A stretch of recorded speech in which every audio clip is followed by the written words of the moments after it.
Ya ves que sí.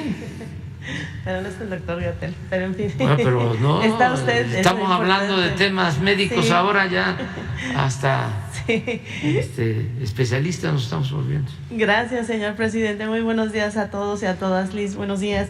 En el tema del tabaco, señor presidente, no importa si son largos, cortos, light, mentolados, con filtro, sin filtro, todos ellos contienen al final más de 4,000 sustancias cancerígenas. La gente que nos está amablemente viendo podría hacer una reflexión acerca de el tiempo que tarda en llegar la nicotina al cerebro después de haber dado el primer golpe, que se dan aproximadamente en un cigarrillo entre 20 y 30, son 7 segundos los que tarda esta sustancia en llegar al cerebro y empezar a estimularla. Si lo multiplicamos por 20 o por 30, son muchas las veces que se estimula en el momento al cerebro. Esta estimulación empieza a producir en estos 7 segundos la adicción al cigarrillo. Una cajetilla contiene al menos 20 de estos. En el INER, en el Instituto Nacional de Enfermedades Respiratorias, en la Clínica del Tabaco, se menciona que el mexicano es un fumador ocasional. Ocasional ellos lo refieren a que fuma en el momento, en el desestrés del trabajo, a media mañana, que fuman en el momento de la comida, que fuman cuando tienen una situación de socialización que pudiera ser una reunión familiar los fines de semana o con amigos, y llegan a gastar alrededor de 50,000 pesos o 60,000 pesos anuales, lo que pudiera utilizarse para poder adquirir un enganche de una propiedad o de un vehículo. También se conoce que en el país al menos hay 68,000 muertes atribuidas al consumo del tabaco. En el mundo existen alrededor de unos 8 millones de fumadores y se cree que al menos el 1% son fumadores no directos, es decir, el amigo, el papá, la hermana, la pareja son fumadores pasivos que pudieran adquirir algún tipo de enfermedades, entre ellas muchísimos tumores malignos. Hay unas lesiones precancerosas que empiezan a salir en el labio como una especie de ámpula, una ampolla que a veces sana y se regenera la piel y vuelve a sanar y se vuelve a exhibir y se vuelve a formar esta costra en el labio. Estas lesiones precancerosas son el resultado de la exposición al elevado calor que se tiene en el contacto de la mucosa con el cigarrillo, y no solamente del cigarrillo convencional, también de los cigarros electrónicos o de estos nuevos dispositivos conocidos como vapers. La cantidad los grados que puede alcanzar superan los 300, a veces hasta los 600 grados el calor, por eso estas lesiones. Y le comento todo esto, presidente, porque seguramente usted y mucha de la gente, los expertos en salud lo conocen, no es algo nuevo, es algo que se ha conocido todo el tiempo. Sin embargo, la jueza Claudia Hurtado de Mendoza, juez segundo del Distrito de Nuevo León, le otorgó la suspensión a favor de la exhibición de estos productos a una tienda denominada Oxxo. Se conoce o más o menos se entiende que el modelo de los Oxxo, si bien no es una franquicia como tal, sí son una especie de arrendamiento que a veces lo utilizan las familias o grupos de amigos para poder tener recursos y ser independientes en el ámbito laboral. Pero este amparo que se otorga a este pequeño grupo de empresarios, o solamente un empresario porque no se conoce, lo adjudicaron todos los Oxxos en todo el país. Desafortunadamente esta ley que se aprobó para prohibir la exhibición de los empaques de los productos como tal ha pasado de largo por estas tiendas, se siguen exhibiendo. Tuvimos en Pulso Saludable la oportunidad de preguntarle a varios de los expendedores de estas tiendas de conveniencia por qué los vendían, si nos podían enseñar el amparo. Ellos nos dicen que efectivamente están amparados, no cuentan con el amparo y lo siguen vendiendo. Otra de las importantes circunstancias es que hubo otra jueza que otorgó la negatividad de este amparo a la empresa de Walmart, y Walmart hoy en día no exhibe, como algunos otros comercios no exhiben estos productos. Existen alrededor de 600 amparos después de que, al día siguiente de que se dio a conocer esta ley, señor presidente.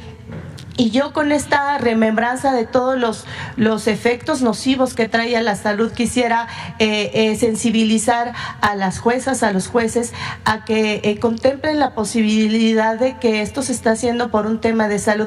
Sé que hay personas que pensarían que esta situación es un tema de autoritarismo, pero no creo que se relacione con esta palabra que suena fuerte, pero cuando se pierden muchas vidas. También hoy en día se conoce, o bueno, ya se conoce desde hace mucho, que el cigarrillo comienza a debilitar la piel. Las personas les cuesta mucho trabajo subir de peso por esta situación que viven con esta adicción a la nicotina. También otra de las circunstancias es que es una de las principales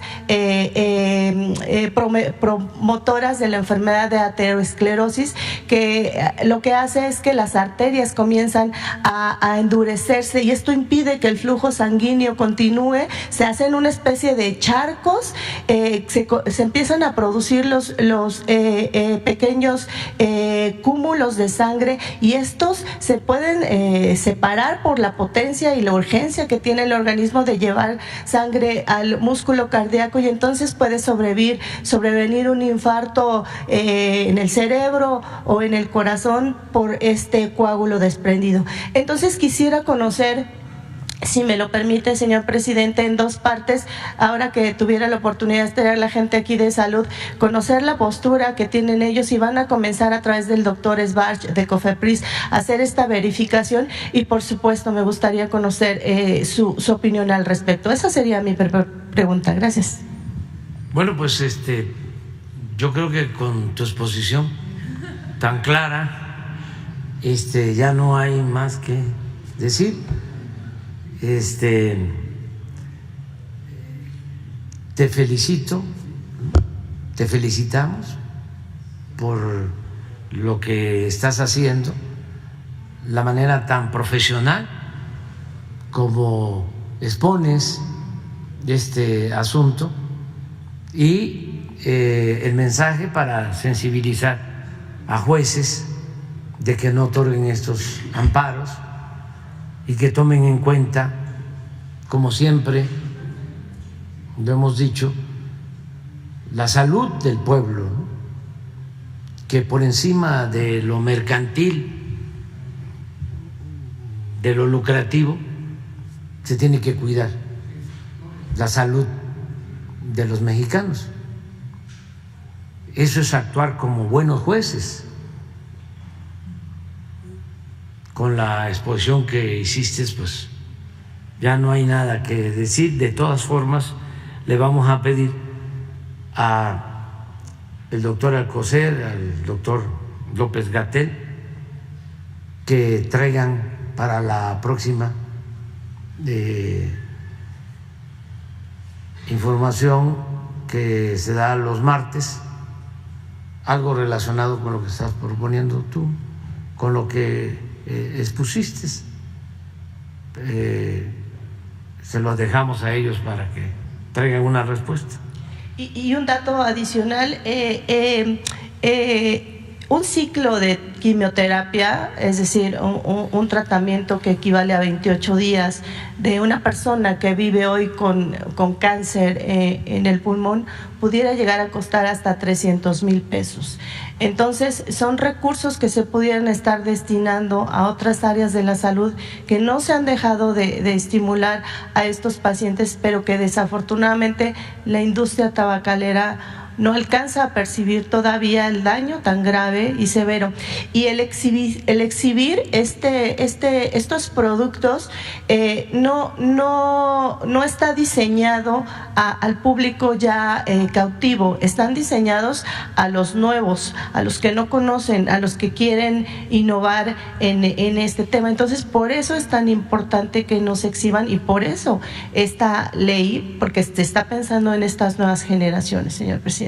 Sí, vamos a procurar de que se cumpla con la ley y que los jueces no otorguen estos amparos, y también un llamado a los empresarios, porque pueden ellos contribuir bastante. Un buen empresario tiene que tener dimensión social, cívica, no estar pensando nada más en el lucro. Entonces, ahí queda eso. Si te parece, claro, en la próxima exposición de los encargados del sector salud dan respuesta a tu planteamiento. Gracias, señor presidente. Y en una segunda pregunta, justamente con el tema del fentanilo, en la pasada cumbre de líderes de América del Norte, el presidente Joe Biden decía que mueren alrededor de 100,000 norteamericanos por el abuso y consumo de esta sustancia. La semana pasada estuvo con usted Elizabeth Sherwood Randall, ella la asesora de seguridad de la Casa Blanca, justamente con quien platicó de fentanilo y el tema de las armas. Me gustaría conocer si llegaron a algún tipo de acuerdos, cuáles son detalladamente, de ser posible, dado que en semanas anteriores tuve la oportunidad de platicar con la doctora Evalinda Barrón. Ella es la directora general de la Comisión Nacional contra las Adicciones, la CONADIC, y ella me decía que efectivamente el mexicano consume fentanilo, pero no es un tema de seguridad nacional, ni tampoco que sea tan importante, si no es que no es meritorio, pero el consumo del fentanilo en el mexicano no es una prioridad, más sin embargo el cristal sí. En ese tenor quisiera conocer, si me puede apoyar en esto, cuáles fueron los acuerdos a los que llegaron. Esa sería mi segunda pregunta. Gracias. Bueno, se acordó seguir trabajando de manera conjunta, ayudando a que no llegue el fentanilo por nuestra frontera a Estados Unidos. Y lo estamos haciendo. Existe un plan con ese propósito de cooperación. Sin embargo, lo que generó la discrepancia de los últimos tiempos es que quisieron, con propósitos politiqueros, algunos legisladores republicanos, culpar a México, incluso amenazar con intervenir con el ejército estadounidense. Muy ofensivo y muy hipócrita, porque este es un asunto de las dos naciones, de los dos pueblos, de los dos gobiernos. No es culpar al vecino, es ver la paja en el ojo ajeno y no la viga en el propio. Entonces, por eso estamos planteando, a ver, ¿qué hacen ustedes? ¿Qué es lo que ustedes hacen? ¿Cómo combaten a los narcotraficantes, distribuidores de droga en Estados Unidos? Porque no sabemos nada sobre eso. ¿Cuánto decomisan? Lo más importante, ¿qué están haciendo para que los jóvenes no decidan, no opten por la droga?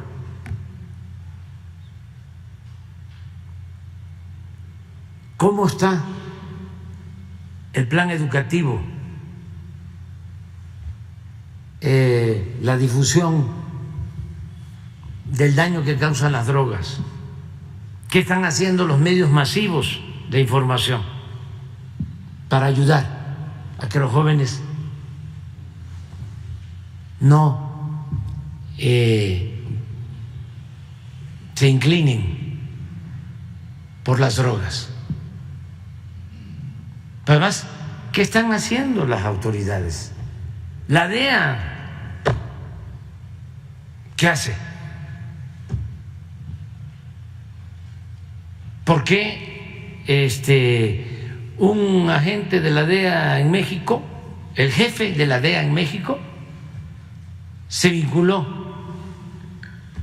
con narcotraficantes mexicanos? Y lo único que hicieron fue destituirlo.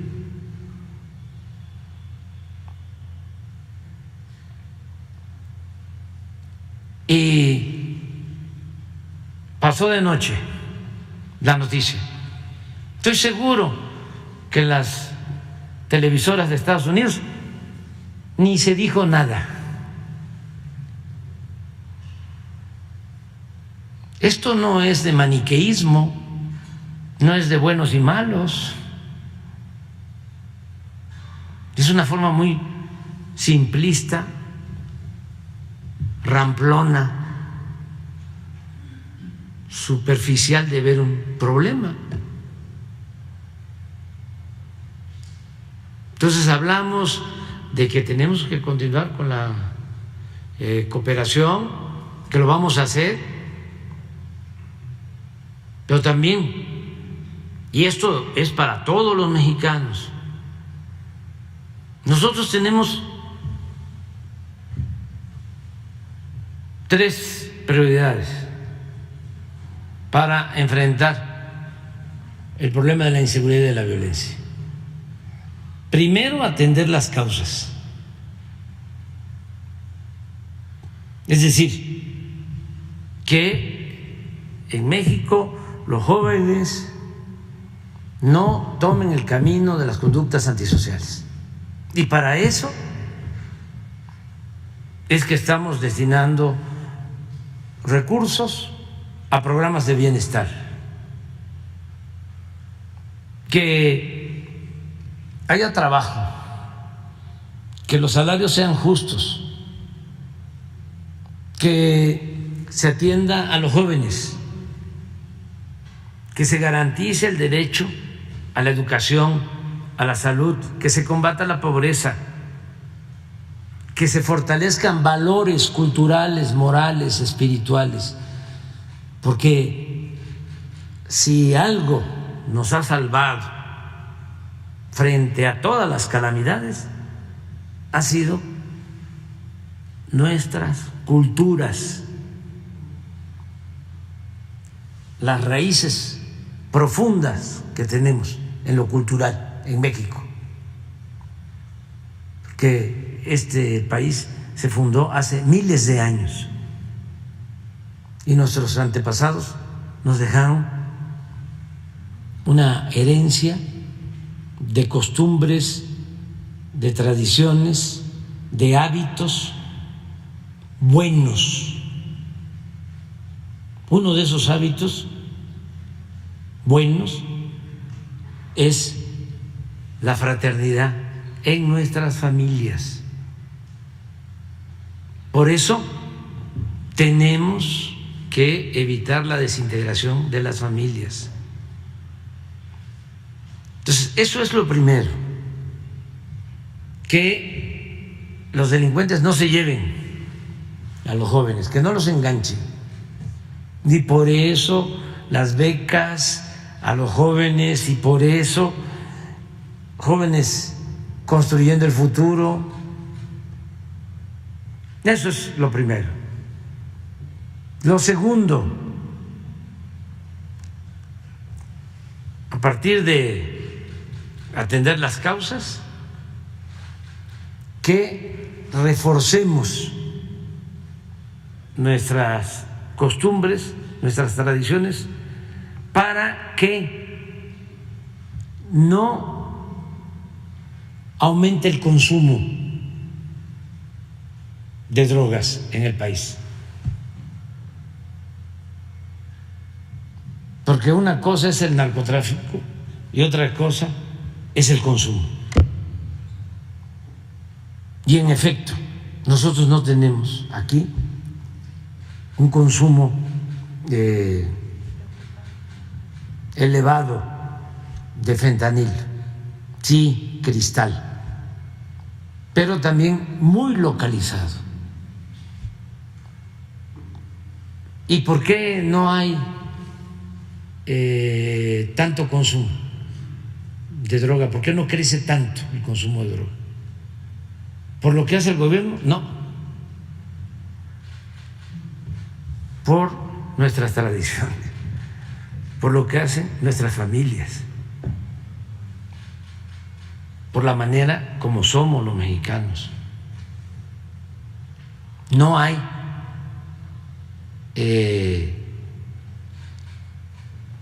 una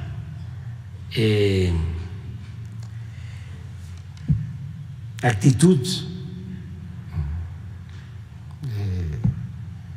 una afición hacia las drogas.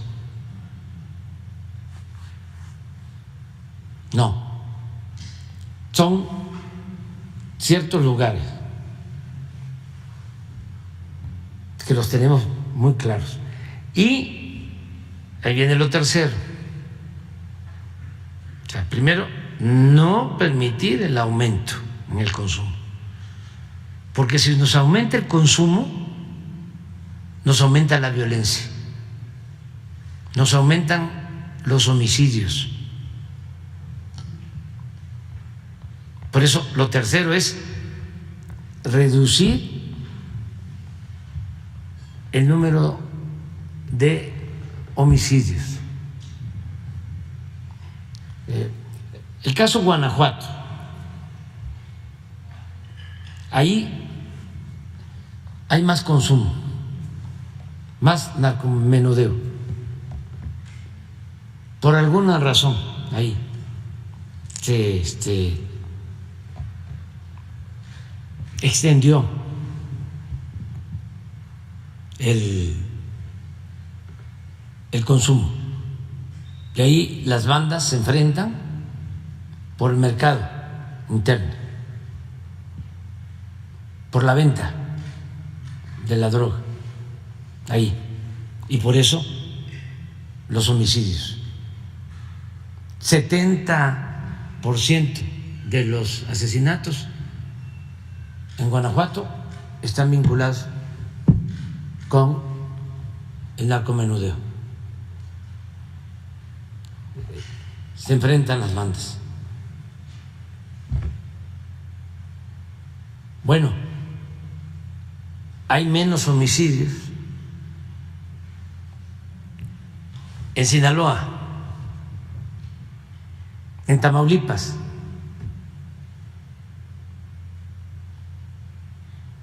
que en Guanajuato. Inclusive menos homicidios en Jalisco,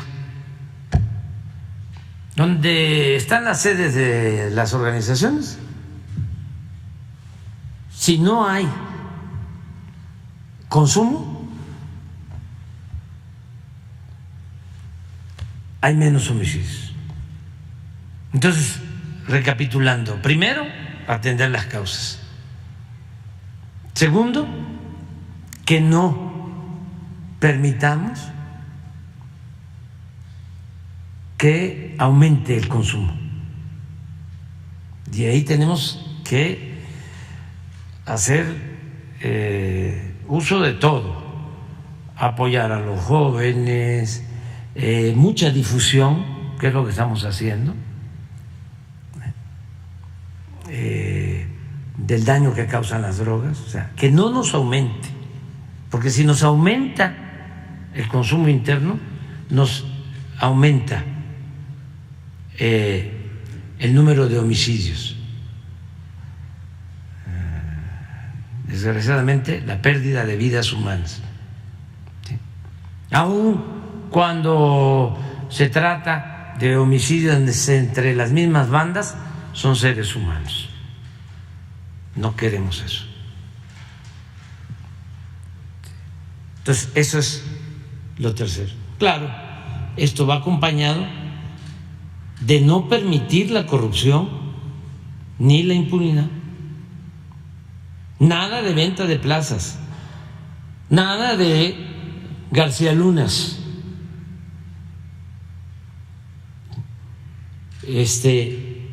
No aceptar un narcoestado como existió. Y también cooperar con Estados Unidos,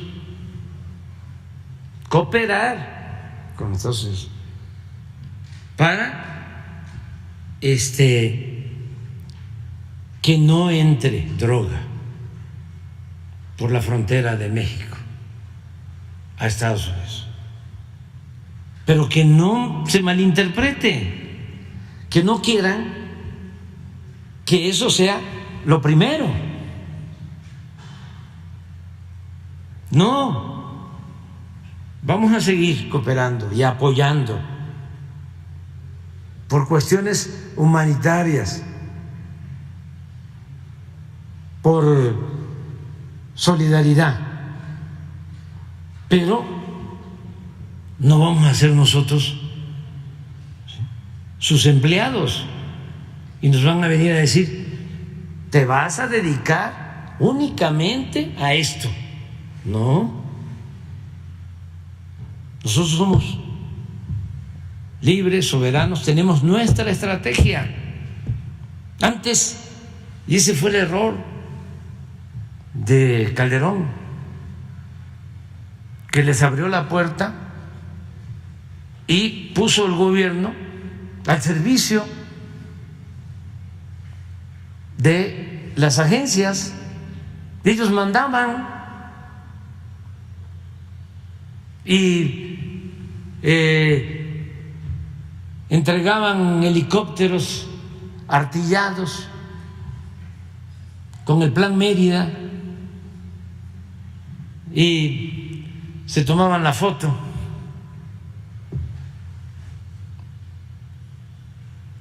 con la entrega de armamentos, los embajadores. Bueno, hay una foto ahí de García Luna con la señora, con todo respeto, la señora Clinton, porque era eso. Y es un poco lo que ellos plantean: cooperación. Bueno, hasta el del PAN dice: alíñense a la DEA, conviértanse en policías de el gobierno estadounidense.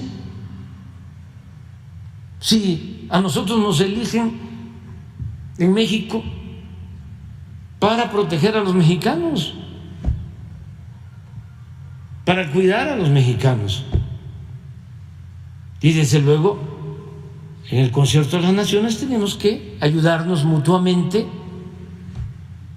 pero no someternos, y menos a estrategias fallidas. ¿Cómo le vamos a dejar a la DEA el manejo de la seguridad en México? Se han demostrado que no pueden, o ha habido buenos resultados en Estados Unidos en cuanto al combate a la droga. No, y nosotros sí vamos avanzando. Y estamos reduciendo el número de homicidios y estamos atendiendo a los jóvenes. Entonces, tu pregunta es muy buena, porque ayuda a entender más cuál es el papel de nuestro gobierno.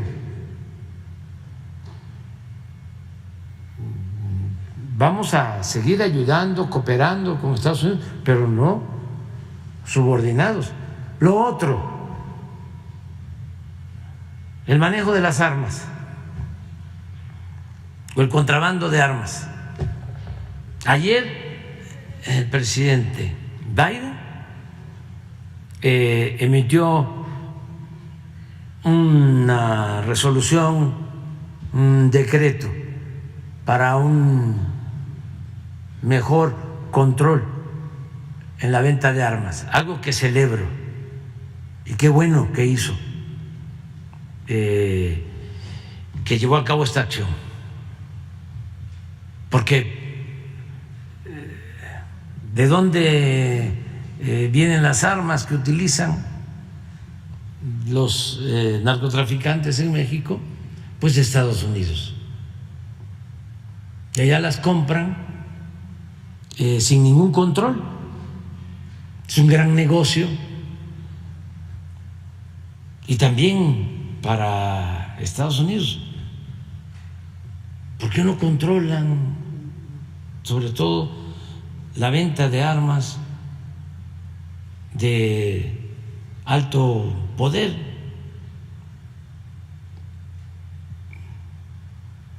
¿Qué hacen con eso? El 80% de las armas que utilizan aquí las organizaciones criminales, las de alto poder, vienen de Estados Unidos.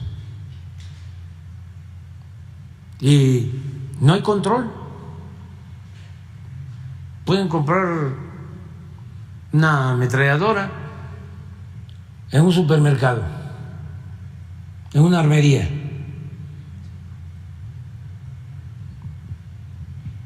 Entonces, es interesante el tema, qué bueno que se está ventilando, porque antes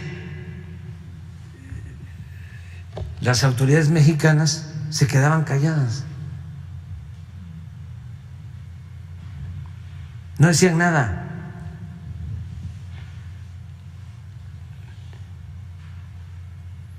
Al contrario, con Calderón se hizo ese acuerdo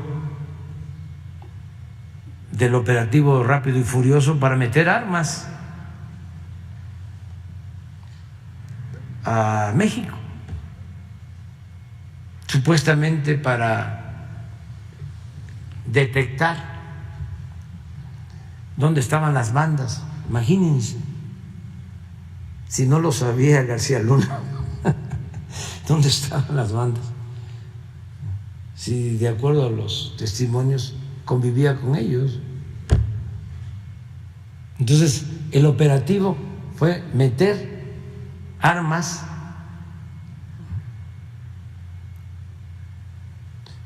supuestamente de contrabando con sensores para que monitorearan esas armas y encontraran dónde estaban las bandas. ¿Qué pasó? Pues les quitaron los sensores y las usaron para sus actividades ilícitas. Y con esas armas le quitaron la vida a mexicanos y a estadounidenses. Se hizo la investigación y de repente, carpetazo allá en Estados Unidos.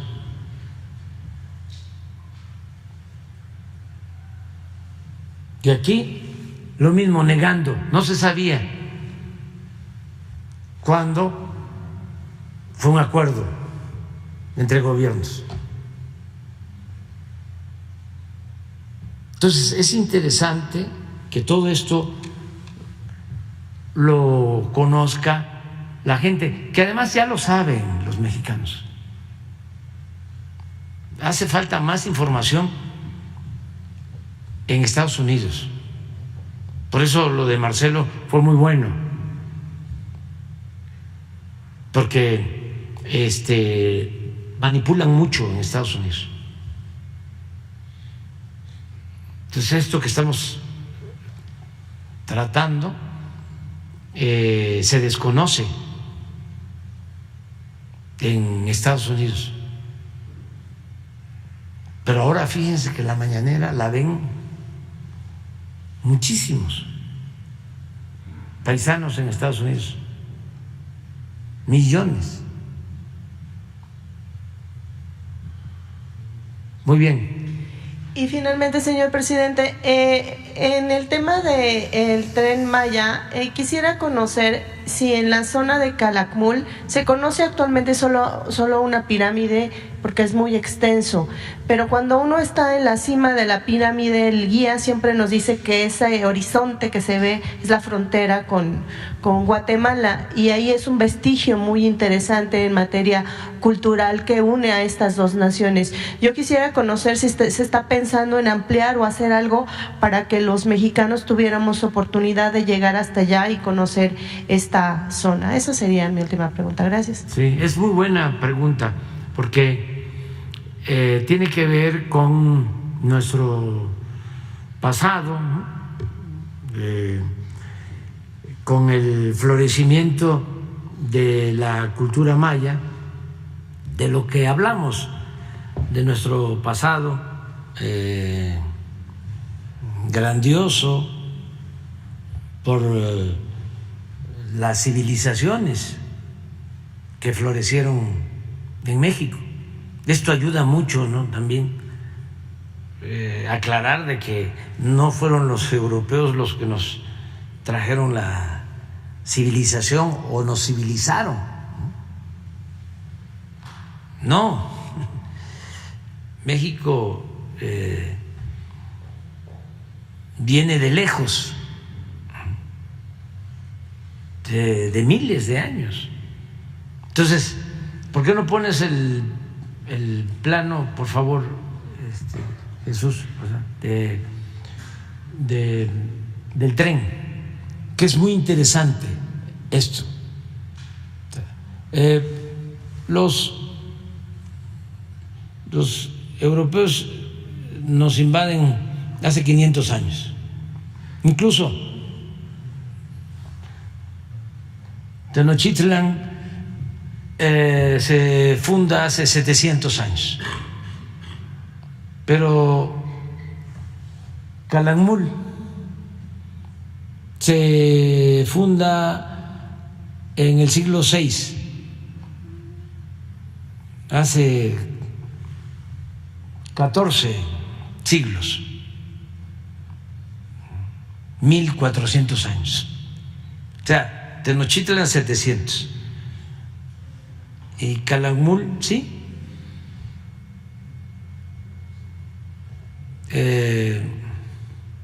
1600, no, 1400 años, siglo VI, 1200 años, no, 1400, porque es del siglo VI de nuestra era. Para 2000 son 1400 años. Y Tenochtitlan se funda 700 años.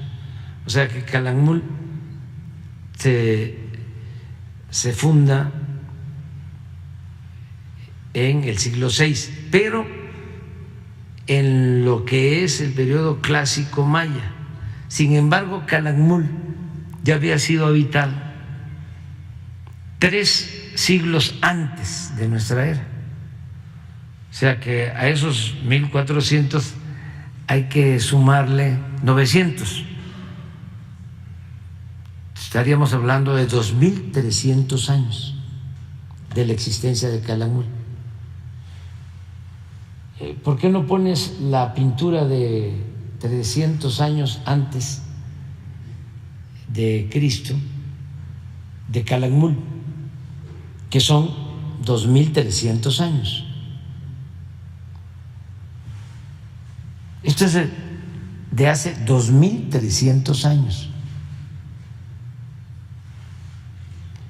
Pon la mujer del vestido transparente. Mires, la belleza, el arte.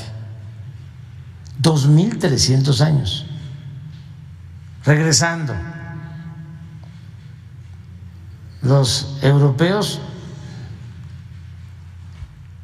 que nos traen la civilización, que nos civilizaron, según la historia oficial y occidental y colonizante, 500 años. Y esto 2.300 años lleva.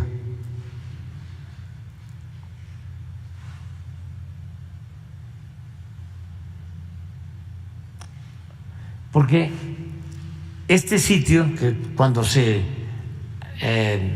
termine el tren se va a abrir, claro, va a ser con reservación, que nos lo vamos a cuidar, no va a ser así de entrada masiva. Desde luego, para todos, nada de exclusividades, pero lo tenemos que cuidar. Esto es un templo que cubrieron con las nuevas, entre comillas, pirámides donde estuviste, ¿sí?, que son del siglo VI de nuestra era, está abajo. Yo entré y hay mascarones con estuco y estos murales. Esto es una joya, esto no lo tienen en otras partes.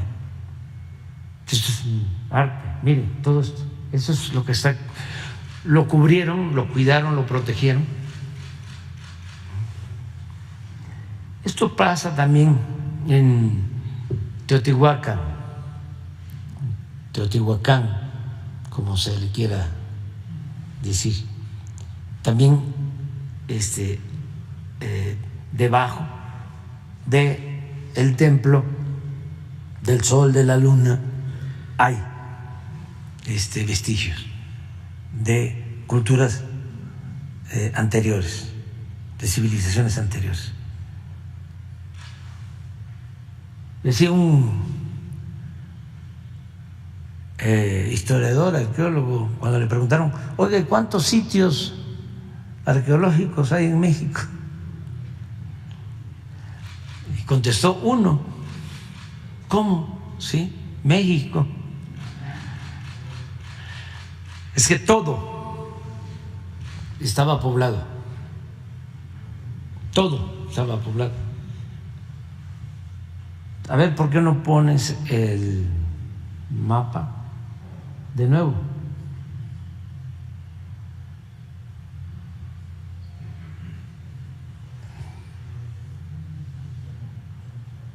Teníamos, por cuestiones de los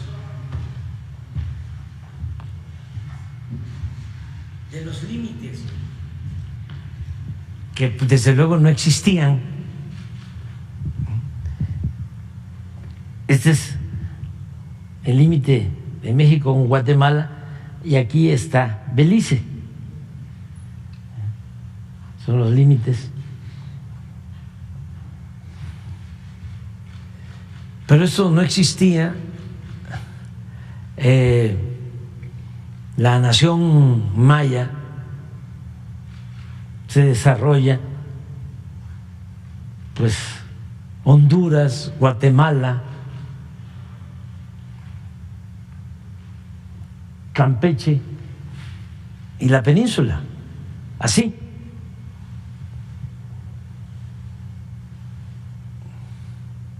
Entonces, ¿qué nos está pasando? Qué interesante lo del trabajo exploratorio que se está haciendo con el Tren Maya, de que cuando liberamos todo este tramo con el derecho de vía y brincando todos los obstáculos de los pseudoambientalistas,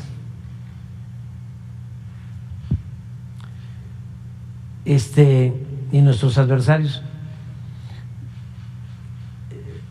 Estos son 4 tramos. Este es uno que está a cargo de la empresa Motangil, de aquí de Escárcega, está Carso, hasta Calquiní. Es otro tramo. Aquí está Indi, que es otra empresa, hasta Izamal, y de aquí hasta Cancún está ICA. Entonces nos dividimos los tramos, las secretarías de bienestar, de medio ambiente, todos los secretarios, secretarias están allá metidos, ayudando. Y resultó que le pedí a el director de Antropología e Historia, Diego Prieto, que nos ayudara en este tramo de Calquiní a Izamal, pasando por Mérida, pensando que aquí íbamos a encontrar el mayor número de vestigios arqueológicos. Y sí, encontramos como 3,000 vestigios. Y se recuperaron, ya están en un museo en Mérida y se está trabajando para restaurarlos y van a ser exhibidas las piezas. Como estamos recuperando todo. Bueno, pero pensábamos que aquí, pero sorpresa, este tramo, aquí está Calakmul, aquí es donde estuviste, por aquí, de aquí a Escárcega, que tiene que ver con los límites con Guatemala, 10,000 vestigios. Tuvimos que hacer 21 cambios de trazo, completamente poblado. Toda esta zona de los antiguos mayas, más que la península. Entonces tu pregunta es cuando se empezó a concebir lo de la ruta, dijimos, y se lo propuse al presidente de Guatemala, y él tenía disposición, pero intervinieron otros factores, porque lo que le planteé es aquí es el triunfo, es Tabasco, y aquí empieza el límite, y es la línea divisoria y es recta. Entonces dijimos, vámonos, en vez de venirnos acá, aquí, esta, vamos a agarrar aquí toda la línea y ya subimos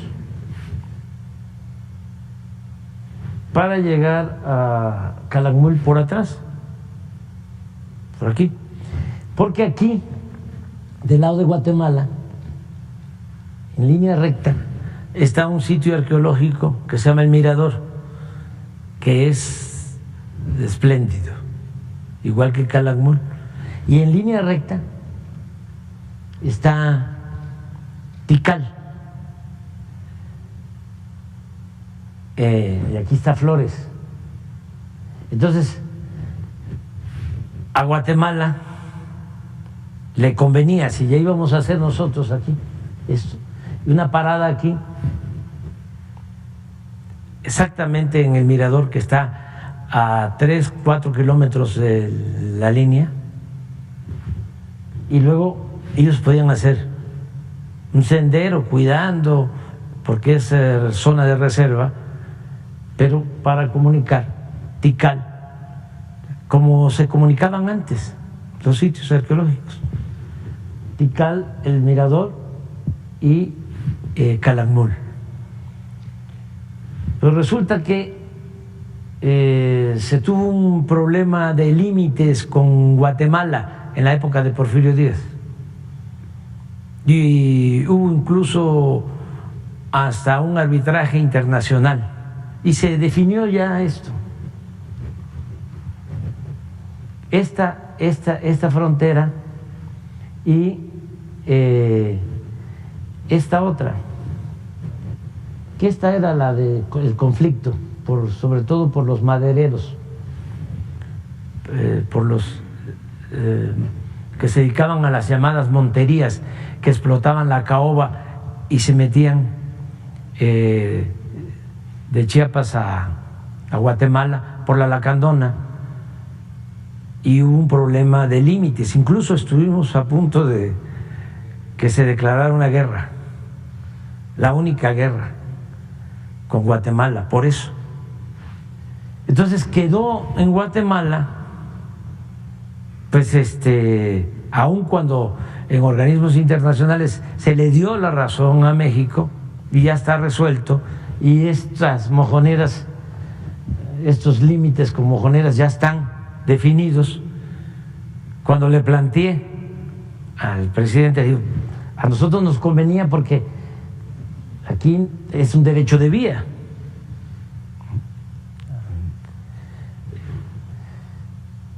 Cuando se lo planteé, déjeme que yo lo analice, y no quiso después. O sea, le iba a generar problemas. Ya ve, en todos lados hay opositores, adversarios.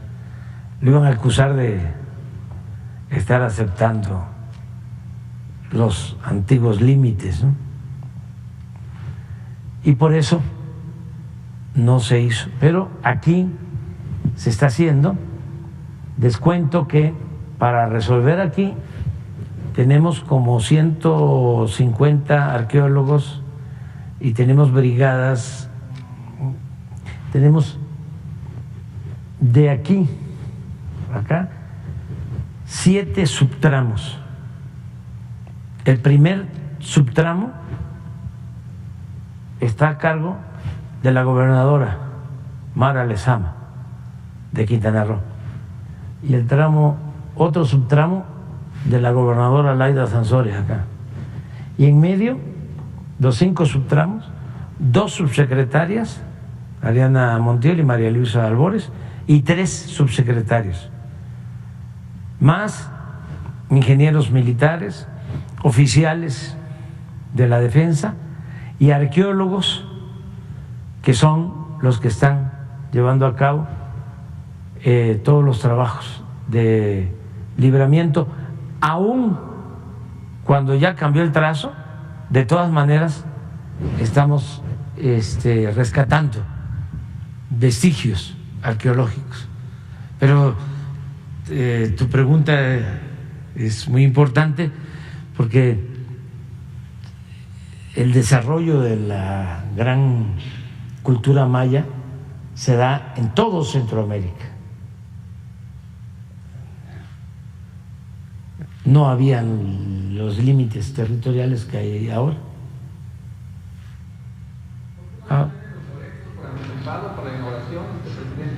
Todavía estamos en eso, pero ya vamos avanzando. sí les garantizo que es la obra más importante que se está construyendo en el mundo. En el mundo no hay una obra así, porque son 1.554 kilómetros. Es como de Cancún a la Ciudad de México, línea recta. Y de Mérida a Chetumal es doble vía electrificada. Y en el resto es diésel de bajo azufre, no contaminante, que es el que se va a distribuir ya en toda la península y en el sureste. Esto es el futuro del sureste. Es lo que le va a permitir a los pobladores de 5 estados sus ingresos a futuro, las nuevas generaciones, porque aquí están llegando 30 millones de turistas y con el tren van a bajar, se van a internar, y por acá también. Hay países en Europa que viven del turismo. Entonces, el tren es el más grande en ecología. Estamos hablando de las reservas de flora, de fauna más importantes de México y de las más importantes del mundo, que es selva tropical, es turismo y es arqueología. Dicen los especialistas en turismo, tren temático. No es así, pero es muy integral. Y si de esos 30 millones logramos que el 10% utilice el tren, ya le damos vida. Porque tenemos que preocuparnos por las culturas prehispánicas, por los antiguos pobladores de esta región, pero también por los actuales pobladores. Entonces, cuando se hacen consultas, eso no lo saben los pseudoambientalistas, ¿no? Cuando se hacen consultas o encuestas, la mayoría está a favor, porque se sienten orgullosos. Primero es la recuperación de un pasado glorioso, de arte, de cultura, y luego pues son ingresos para una zona que ha estado abandonada por mucho tiempo. Fíjense, estamos haciendo, entre otras cosas, aquí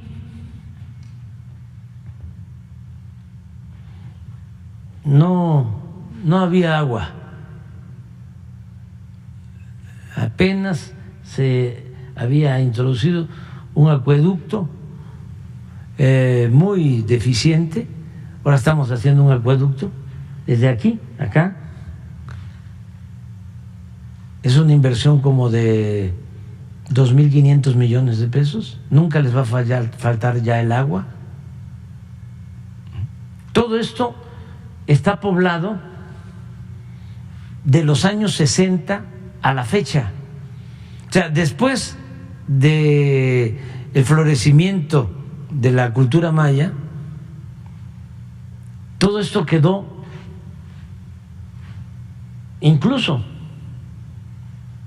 todo esto, Quintana Roo, abandonado. Quintana Roo tenía en el Porfiriato 14,000 habitantes. Era una cárcel, era la Siberia tropical. Aquí estuvieron presos los dirigentes de la huelga de Río Blanco en Veracruz. Aquí nada más estaban los indígenas mayas defendiendo sus tierras. Aquí se llevó a cabo una gran represión. Aquí estuvo Huerta antes de su felonía, antes de ordenar el asesinato de Madero, quemando pueblos. Acumal lo quemó Huerta. Fíjense las vueltas que da la vida. Esto es ahora el paraíso, son las zonas más bellas.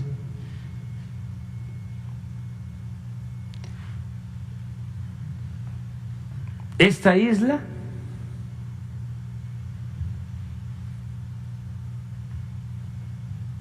se la había entregado Porfirio Díaz al hermano de Justo Sierra.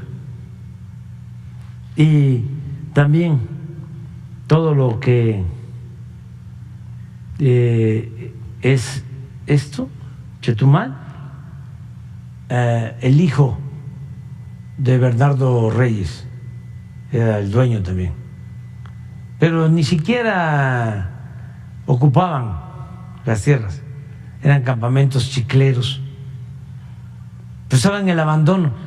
A partir de los años 60, 70, empiezan a llegar colonos de todo México, de Michoacán, les empiezan a dar tierras aquí. Todo esto, Campeche, Quintana Roo. Aquí hay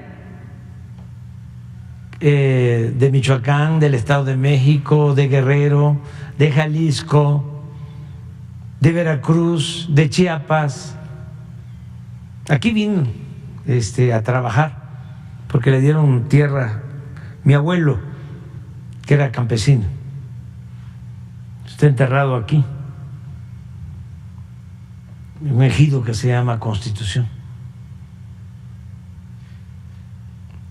Entonces, pero eran tierras muy difíciles de trabajar por falta de agua, y se fueron poblando. Son tierras de colonos. Bueno, todo, pues Cancún empieza a darse a conocer a principios de los 70. Empieza el proyecto de construcción de los hoteles en Cancún, en los 70 del siglo pasado. Entonces, es un proyecto para el futuro. Adelante y adelante. Buenos días, presidente. Carlos Domínguez, de Nación 14. Preguntarle qué está pasando en la refinería de Deer Park de Pemex en Houston. Presidente, ayer llamó mucho la atención en redes sociales un incendio al interior de la refinería, y también hace 3 semanas. Si tiene información al respecto, presidente. No tengo información. Seguramente pudo haber habido un accidente, pero la refinería está operando bien. Tiene una capacidad productiva de arriba del 80%. Procesa 340,000 barriles diarios de crudo y tiene 80, un poco más de su capacidad. Está bien, incluso con utilidades. Puede ser que haya sucedido algún accidente ayer, pero tiene un programa de mantenimiento muy estricto. Se quedaron todos los trabajadores, todo el personal administrativo, porque lo han hecho muy bien. Bueno, hay videos de este incendio. Sí, puede ser, pero yo no los he visto y no me lo reportaron. Posiblemente no haya sido una cosa grave, porque si no, sí me hubiesen dicho. Ok. Sobre retomar un tema, presidente, que traje hace 2 semanas, me permito leer para no omitir ningún detalle. Pues tuve la oportunidad aquí de reproducirle un audio que forma parte de un video que circula desde hace 3 años en redes sociales, en el cual pues un pseudo defensor de derechos humanos del nombre Raimundo Ramos de Nuevo Laredo pues habla por teléfono con el líder criminal de un cártel. Este tipo es muy conocido en Nuevo Laredo como un halcón más, presidente del cártel del noreste, y también pues repudiado por la ciudadanía, pues su reputación en la frontera es tan baja como su calidad moral, ya que lucrar con la bandera de los derechos humanos para una ciudad violentada como Nuevo Laredo pues es del desagrado de toda la ciudadanía, pues jamás ha defendido a una víctima legítima. Después de reproducirle aquí el audio que comprueba que esta persona defiende a delincuentes, muchos espacios informativos de los denominados de cobertura nacional le abrieron espacios para tratar de limpiar el honor que nunca ha tenido y para que acusara que mi posicionamiento había sido sembrado por su equipo de comunicación social, lo que de una vez aclaro pues es una mentira. Pero no conforme con eso, la semana pasada vino aquí una representante de un medio de comunicación en evidente decadencia a tratar de acusar a su gobierno de espiar a quien calificó como un inocente civil, cuando se trata de un delincuente que opera para un cártel criminal. Y está comprobado, pregúntele a los tamaulipecos, pregúntele a los de Nuevo Laredo, que lo conocemos muy bien y estamos hartos de él, presidente. Por eso, en esta ocasión, señor presidente, me gustaría volver a presentarle más información que refuerzan esta narrativa de que este supuesto civil no es un ciudadano honorable al que en algún momento y por algún motivo se le dio algún seguimiento de inteligencia que ayudara a combatir al cártel para el que trabaja y cuya evidencia de su operación criminal abunda en las redes sociales, incluso desde antes que comenzara su administración en diciembre del 2018.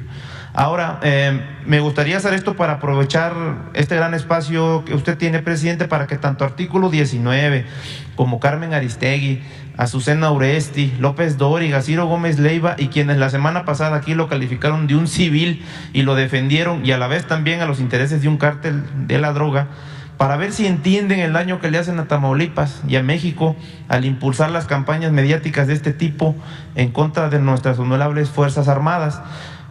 Aprovechar para preguntarle cuál es el mensaje que se le está dando a quienes conforman las filas de las Fuerzas Armadas y a quienes en el futuro desean formar partes de ellas, cuando un delincuente de tan baja calidad moral, utilizando recursos económicos del crimen, los puede humillar, desacreditar y calumniar en complicidad con medios de comunicación que lo único que buscan es volver a sus privilegios, y al hacer mancuernas con criminales como Raimundo Ramos, logran que sus actividades en favor de la seguridad para la sociedad que sean puestos en duda, pese a que diariamente dan su vida para proteger al pueblo al que juraron lealtad, presidente.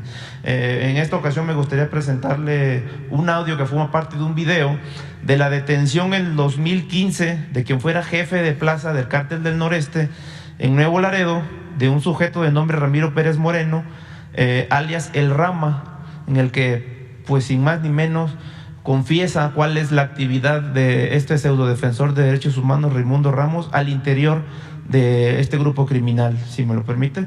Se lo pongo, presidente, y que les quede claro a estos medios que pues dicen que aquí se siembran cosas y que esta persona pues es espiada por su gobierno, cuando no, es una actividad que se realizó. Súbelo tú a la red nada más, súbelo tú a la red. Bueno, ahí lo vamos a subir, ya está, pero lo volvemos a subir, presidente, para que... No, pero a ver si tú, hazlo tú, mira, Carmen Aristegui y artículo 19 y todos ellos, todos los que mencionaste, están en contra de nosotros. Entonces cualquier cosa que vaya en contra de nosotros la difunden. Así sea un representante del narco. Cuando sea un absurdo, aunque sea una calumnia. Bueno, estamos viendo pues cómo López Dóriga, cómo Loret de Mola, cómo Sergio Sarmiento hablan de que vienen militares venezolanos a reprimir. O qué extraño que ahora vienen militares venezolanos y no se informan, ¿no? O no tienen cuidado de saber, enterarse de que es un evento que hacen varios ejércitos, el de Venezuela, el de Estados Unidos, el de Canadá, el de México, entre otros países. Y ahí se van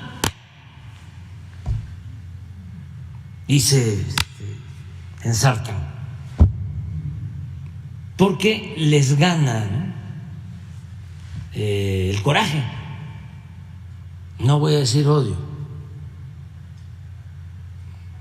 coraje. Los obnubila. Entonces ahora con este tema lo mismo. Ahí van. Entonces, porque no aceptan, no me creen de que nosotros no espiamos a nadie. Porque ¿cómo me van a aceptar? ¿Cómo me van a creer? Si ellos ya me juzgaron. Ya, yo miento, yo soy autoritario, yo soy militarista. Ya tienen esa idea. Es una consigna, además. Así es como se justifican ante sus audiencias, sobre todo hacia el sector conservador de la población, que existe y que es cuantioso. Son 20, 25 millones que tienen esa convicción conservadora, que son además respetables, que también hagamos lo que hagamos, no los vamos a convencer. Yo ya, desde que estábamos en la lucha para la transformación, cuando me encontraba ahí una gente así, le decía: está bien, sigue tu camino, ahí vas, no me voy a poner contigo a discutir porque no te voy a convencer. Ya les platiqué lo que sucedió una vez en un avión, que me invita el piloto a la cabina y que voy, ya estábamos aterrizando en la ciudad y empieza a decirme, ¿no? Pues yo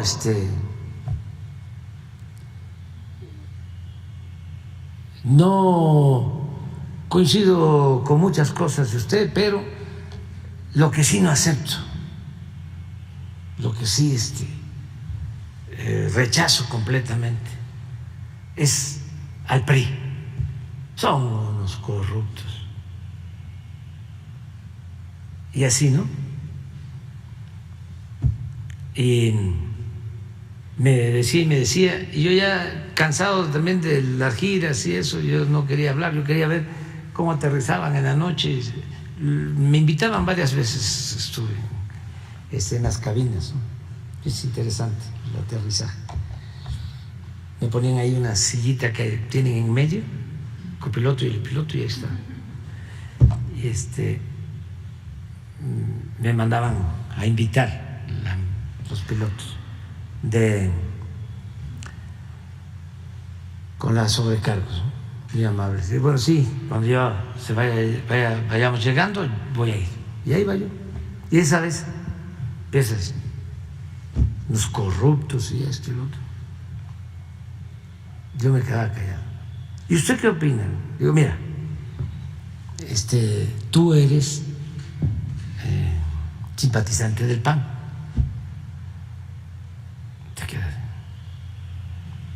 Te voy a decir que son lo mismo. Los del PRI y los del PAN. Vamos a llegar a un aeropuerto ahorita que lo hicieron los del PAN. 11,000 millones de pesos. La Terminal 2 con Fox. Y se robaron la mitad del dinero.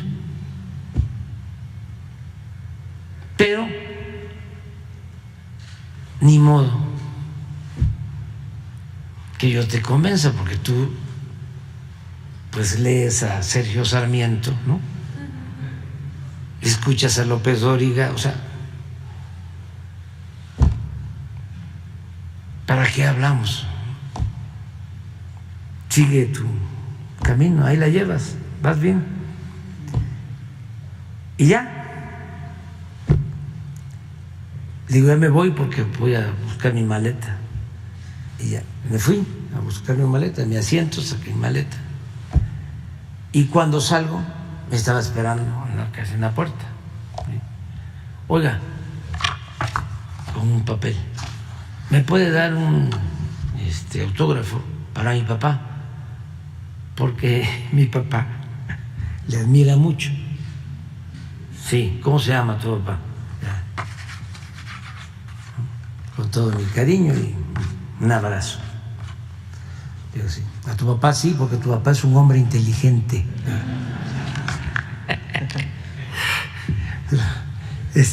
Porque a veces me encuentro algunos que dicen, es que usted es el ídolo de mi mamá, usted es el ídolo de mi papá.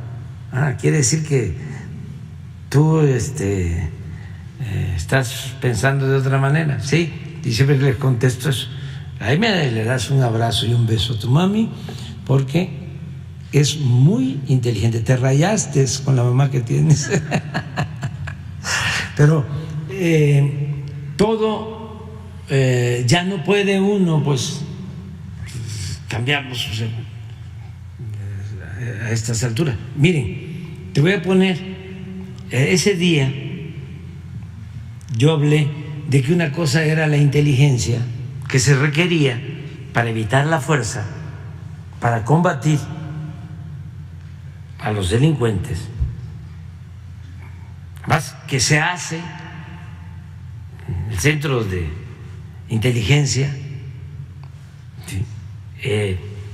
Hace esa labor, está reglamentada, está legalizada, solicita para intervenir un teléfono,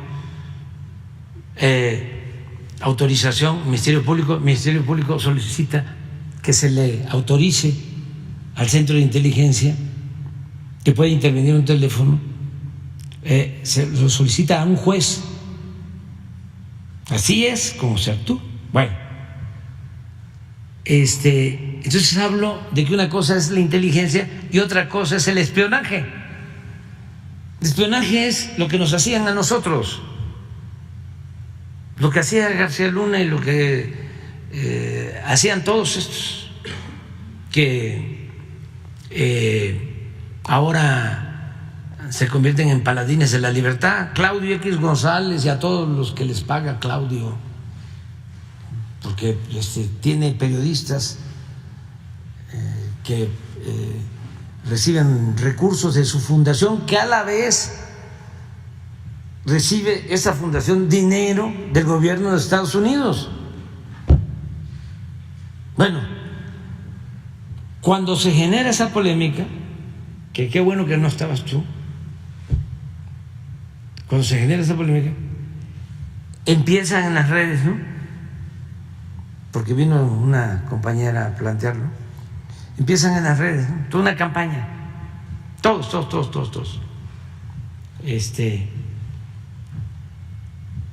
En coro. Pero hay un mensaje, un tweet, que a ver si lo encuentras, del que fue del director del CISEN con Calderón, Valdés, busca. ¿Creas? ¿Cómo enseñan el cobre? Este señor era el de inteligencia y espionaje del CISEN. Esas son las siglas. ¿Cómo es el CISEN en centro qué? Inteligencia. Ahí estuvo, ahí estuvo García Luna, ahí estuvo el que fue procurador y luego ministro de la Corte, Medina Mora, Tello Pion,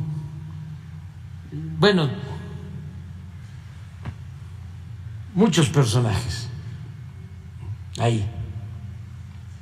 Pero Velázquez o de Valdés, le hacía las encuestas y sigue haciendo a Calderón y luego a Peña.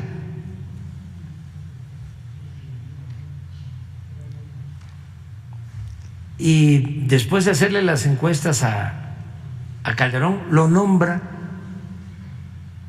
del CISEN. Y pues está todo el tiempo en que está García Luna. Viene la polémica esta de hace unos días y van a ver lo que pone. Me trata de inexperto, que yo no sé cuál es la diferencia entre espionaje e inteligencia. Claro, el experto es él, pero en corrupción él es experto en simular, porque siendo experto nunca se dio cuenta de lo que hacía García Luna. Él es, mire, así, querer justificar el espionaje ilegal que hizo el ejército. A Raimundo Ramos es el señor que te refieres,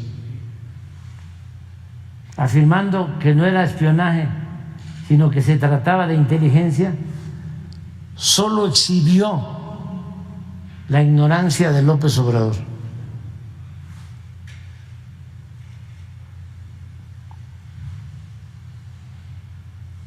En 4 años que ha sido presidente, bien pudo aprender el ABC de la inteligencia. No quiero saber, quiero ser neófito.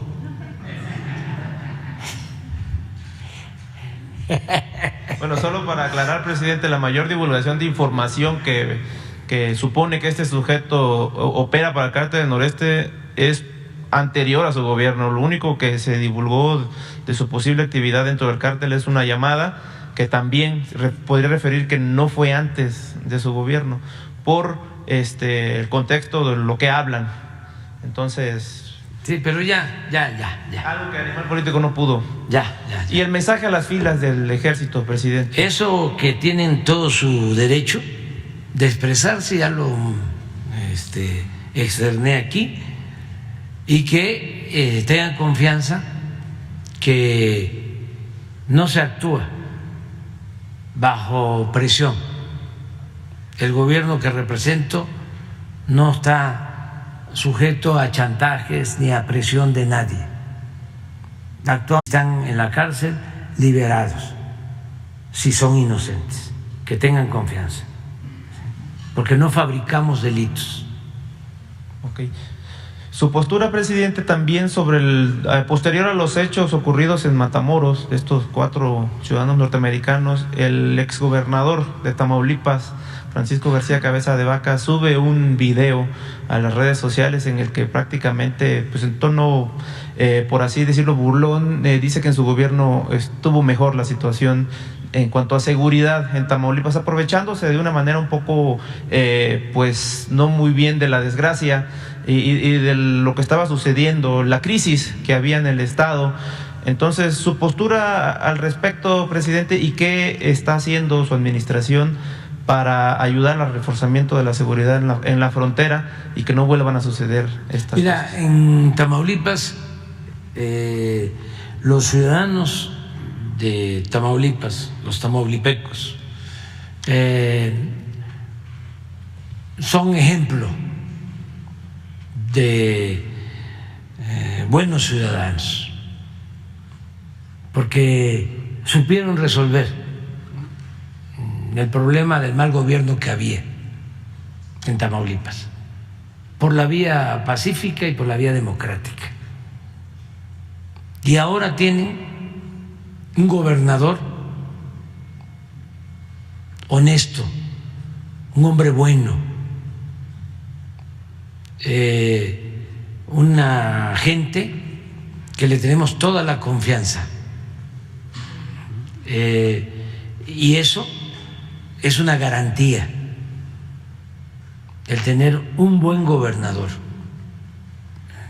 Américo Villarreal es un buen gobernante, un buen ciudadano, una buena persona. No es una gente mafiosa ni de malas entrañas. Américo Villarreal es un humanista, íntegro, recto, honesto, como lo merecía Tamaulipas, como lo merecía Tamaulipas y su pueblo, porque el pueblo de Tamaulipas merece un mejor destino. Entonces, eso es lo que yo puedo decir. Desde su perspectiva, ¿cómo manejó el gobernador la crisis, presidente? Muy bien, muy bien. Bueno, tan es así que aquí estábamos en la mañana y él me habla para darme la información. ¿Saben qué dijo López Dóriga? De que ya sabíamos y que fue armado.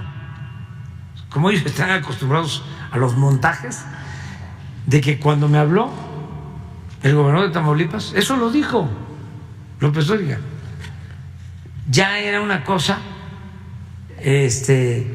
que habíamos planeado, ¿no? Que él iba a hablar, y fue algo totalmente espontáneo.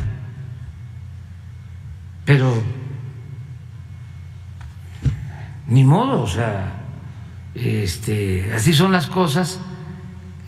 No enojarnos, no hay que enojarse, porque pues estamos haciendo las cosas de buena fe. Ya nos vamos a desayunar. Mañana tú eres el primero, ¿sí? Y aunque haya motines emocionales, no me importa. Adiós. Brasileña, ahora denominada Novo Honor, a través de 4 cuentas